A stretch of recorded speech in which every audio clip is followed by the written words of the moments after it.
And when Simon heard that Tryphon had gathered together a great host to invade the land of Judea and destroy it, and saw that the people was in great trembling and fear, he went up to Jerusalem and gathered the people together, and gave them exhortation, saying, Ye yourselves know what great things I and my brethren and my father's house have done for the laws in the sanctuary, the battles also and troubles which we have seen, by reason whereof all of my brethren are slain for Israel's sake, and I am left alone.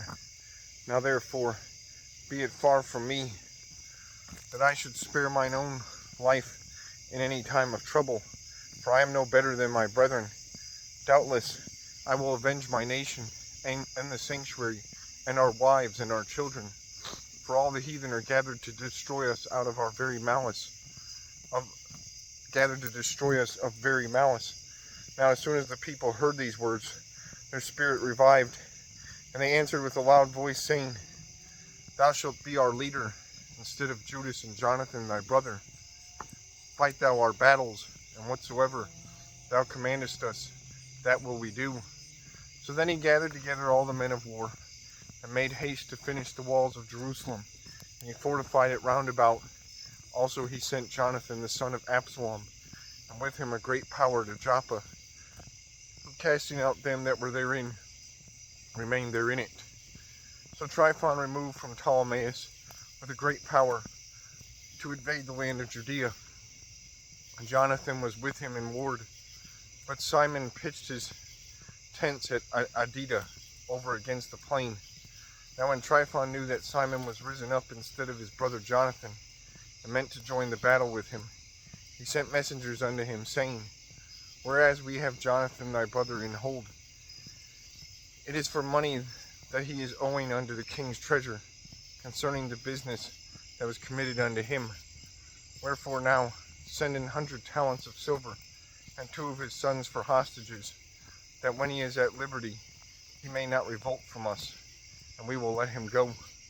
Hereupon Simon, albeit he perceived that they spake deceitfully unto him, yet sent the money and the children, lest peradventure he should procure to himself great hatred of the people, who might have said, Because I have sent him not the money and the children, therefore is Jonathan dead. So he sent in the children and the 100 talents. Howbeit Tryphon dissembled, neither would he let Jonathan go. And after this came Tryphon to invade the land, and destroy it, going round about by the way that leadeth unto Adora. But Simon and his host marched against him in every place, wheresoever he went. Now they that were in the tower sent messengers unto Tryphon, to the end that he should hasten his coming unto them by the wilderness, and send them victuals. Wherefore Tryphon made ready all his horsemen to come that night. But there fell a very great snow, by reason whereof he came not. So he departed, and came into the country of Gilead. And when he came near to Boscama, he slew Jonathan, who was buried there. Afterward Tryphon returned, and went into his own land, and sent Simon, and took the bones of Jonathan his brother, and buried them in Modin, the city of his fathers. And all Israel made great lamentation for him, and bewailed him many days. Simon built a monument upon the sepulchre of his father and his brethren, and raised it aloft in the sight, with hewn stone behind and before. Moreover, he set up 7 pyramids, one against another, for his father and his mother and his 4 brethren. And in these he made cunning devices, about the which he set great pillars, and upon the pillars he made all their armor for a perpetual memory, by the armor ships carved, that they might be seen of all that sail on the sea. This is the sepulchre which he made at Modin, and it standeth yet unto this day. Now Tryphon dealt deceitfully with the young king Antiochus, and slew him. And he reigned in his stead, and crowned himself king of Asia, and brought a great calamity upon the land. Then Simon built up the strongholds in Judea, and fenced them about with high towers, and great walls, and gates, and bars, and laid up victuals therein. Moreover, Simon chose men and sent to King Demetrius, to the end he should give the land an immunity, because all that Tryphon did was to spoil. Unto whom King Demetrius answered and wrote after this manner: King Demetrius, unto Simon the high priest, and friend of kings, as also unto the elders and nation of the Jews, sendeth greeting.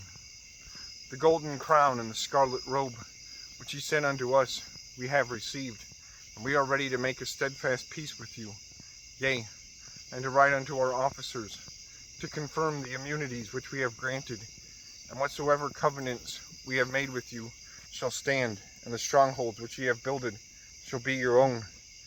As for any oversight or fault committed unto this day, we forgive it, and the crown tax also, which ye owe us. And if there were any other tribute paid in Jerusalem, it shall no more be paid. And look who are meet among you to be in our court. Let them be enrolled, and let there be peace betwixt us. Thus the yoke of the heathen was taken away from Israel in the 170th year. Then the people of Israel began to write in their instruments and contracts in the first year of Simon the high priest, the governor and leader of the Jews. In those days Simon camped against Gaza and besieged it round about. He made also an engine of war, and set it by the city, and battered a certain tower, and took it. And they that were in the engine leaped into the city, whereupon there was a great uproar in the city, insomuch as the people of the city rent their clothes, and climbed upon the walls with their wives and children, and cried with a loud voice, beseeching Simon to grant them peace. And they said, Deal not with us according to our wickedness, but according to thy mercy. So Simon was appeased toward them, and fought no more against them, but put them out of the city, and cleansed the houses wherein the idols were, and so entered into it with songs and thanksgiving. Yea, he put all uncleanness out of it, and placed such men there as would keep the law, and made it stronger than it was before, and built therein a dwelling place for himself. They also of the tower in Jerusalem were kept so strait that they could neither come forth, nor go into the country, nor buy, nor sell. Wherefore they were in great distress for want of victuals, and a great number of them perished through famine. Then cried they to Simon, beseeching him to be at one with them, which thing he granted them. When he had put them out from thence, he cleansed the tower from pollutions, and entered into it the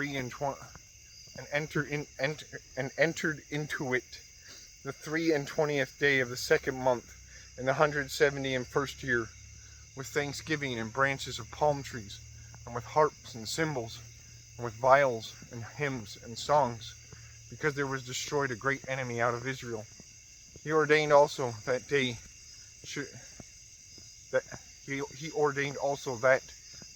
that day should be kept every year with gladness.